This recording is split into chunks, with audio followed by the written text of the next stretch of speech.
साथियों, जैसा कि आप लोग जानते हैं कि अभी हाल ही में सुप्रीम कोर्ट ने एक सब कास्ट कैटेगराइजेशन के बारे में जजमेंट पास किया था। अगर आप लोगों के इसके बारे में नहीं पता तो मैं आप लोगों से दरखास्त करूंगा कि आदरणीय बहन कुमारी मायावती जी ने इस पे प्रेस कॉन्फ्रेंस कर हम सबको आगाह भी किया है और इसी से रिलेटेड हम सब ने, बहुजन समाज पार्टी ने भारत बंद भी किया था कुछ दिन पहले। ये जो जजमेंट पास हुआ है इसको मैं आप लोगों को समक्ष में बताना चाहूंगा। साथियों, अब राज्य की सरकारें SC ST के अंतर्गत अपने राजनीतिक लाभ के लिए अपनी मर्जी से किसी भी SC ST जाति को आरक्षण का लाभ दे सकती है और अपनी ही मर्जी से उससे आरक्षण का लाभ छीन सकती है। साथियों, ये कहकर कि भाई ये जातियां पैसे से संपन्न हो चुकी है तो इनको आरक्षण की जरूरत नहीं। अब आप बताइए साथियों, आप सब आरक्षण के मुद्दों को समझते हैं, आरक्षण की मूल भावना समझते हैं। हम सब जानते हैं कि आरक्षण की मूल भावना प्रतिनिधित्व की है, समाज को आगे बढ़ाने की है एक साथ। लेकिन ये लोग बार बार ऐसी जजमेंट पास कर इसको गरीबी हटाओ गरीबी मिटाओ जैसी योजना बनाने की कोशिश करते हैं। साथियों, भाजपा और कांग्रेस ने सोची समझी साजिश के तहत ये जजमेंट पास कराया। देश में से आरक्षण को खत्म करने के लिए इन्होंने ये पहला कदम लिया है।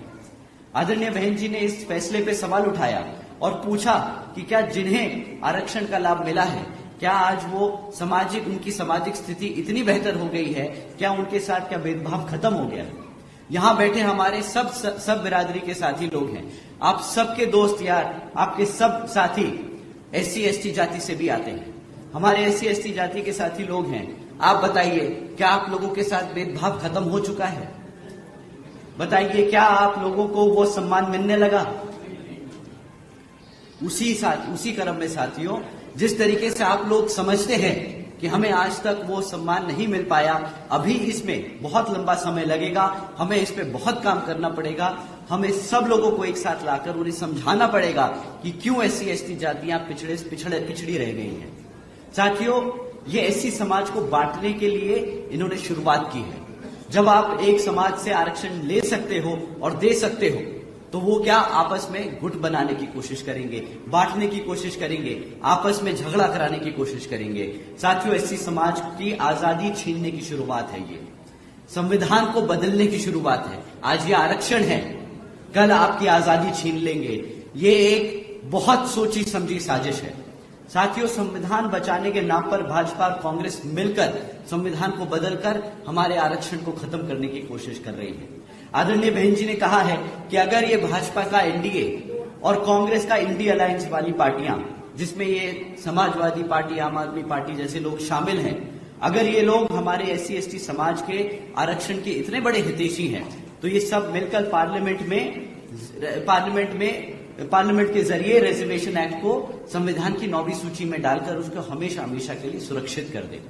परंतु मैं जानता हूं कि साथियों, ये लोग कभी भी आपके आरक्षण को 9वीं सूची में नहीं डालेंगे। ये चाहे तो कर सकते हैं परंतु ये नहीं करेंगे।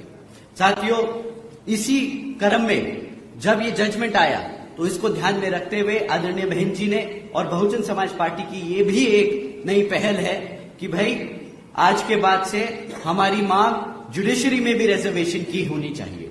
हम चाहते हैं कि जुडिशरी में भी रिजर्वेशन हो ताकि आगे कोई ऐसे जजमेंट पास ना हो जिससे हमारे SC ST समाज के आरक्षण या उनके हितों के लिए उनके हितों से कोई खिलवाड़ कर सके।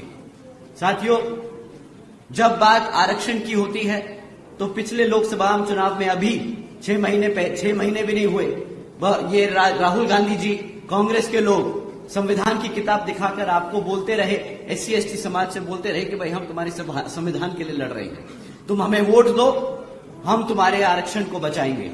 परंतु जब ये जजमेंट पास हुआ तो आप जानते हैं राहुल गांधी जी ने क्या स्टैंड दिया, उन्होंने क्या अपना डिसीजन दिया? कुछ नहीं, मुंह पे चुप्पी साधे विदेश भाग गए और पीछे से खरगे जी को आगे कर दिया।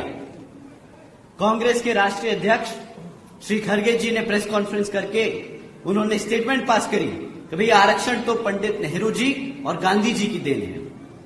भाई ये समझते हैं कि भाई संविधान में आरक्षण बाबा साहब ने नहीं दिया, ये कहते हैं पंडित नेहरू जी और गांधी जी ने दिया है हमारे समाज को आरक्षण।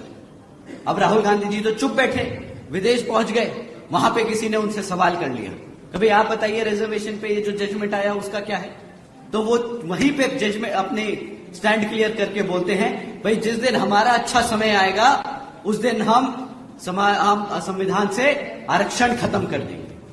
अब आप बताइए, ये आदमी जो गांव गांव गली गली मोहल्ला मोहल्ला घूम के आप लोगों को बता रहा था कि मैं आपके आरक्षण को बचाऊंगा, आपके संविधान को बचाऊंगा, उसे पहला मौका मिलता है, उसी में बोल देता है कि जिस दिन मेरा अच्छा समय आएगा, कांग्रेस पार्टी का अच्छा समय आएगा, हम आरक्षण खत्म कर देंगे। अब आप ही बताइए, क्या कांग्रेस को हक है? आप लोग मानते हैं कि कांग्रेस को वापस आना चाहिए अपने हरियाणा में? आपको लगता है क्या कांग्रेस पार्टी आपके समाज के हित में काम करेगी?